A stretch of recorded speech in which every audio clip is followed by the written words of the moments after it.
குழந்தை வந்து ஆணா பெண்ணா, நாங்கள் வந்து இப்போல்லாம் ஒரு புது ட்ரெண்ட் ஜெண்டர் ரிவீலிங் செரிமனி அப்படின்னு சொல்கிறாங்க. அது வந்து எப்போ தெரிஞ்சுக்கலாம் அப்படின்னா சராசரியாக ஒரு 16 வாரத்தில், ஒரு 16 வாரத்தில் குழந்தை ஆணா பெண்ணா அப்படின்னு பார்க்கலாம். ஆகவே வந்து இப்படி ஸ்கேன் மூலமாக இது வந்து போதுமா அப்படின்னு கேட்டால், இந்த காலத்தில் ரொம்ப பேர் வந்து முன்னாடி மாதிரி 7-8 பிள்ளைலாம் பெற்றுக்கல, 1 இல்லை 2. அப்போ அந்த 1-2 உருப்படியாக இருக்கணும் இல்லையா?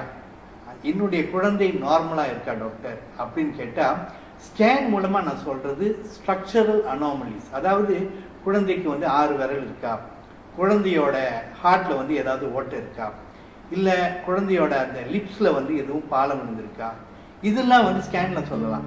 ஆனால் குழந்தைக்கு இந்த குரோமோசோமல் அனாமலிஸ், டவுன் சிண்ட்ரோம் இருக்குதா, இந்த சிண்ட்ரோம்னு சொல்கிறாங்க இல்லையா, ஆட்டிசம் இருக்குதா, இதெல்லாம் கேட்டிங்கன்னா ஸ்கேனில் பார்த்து சொல்லவே முடியாது.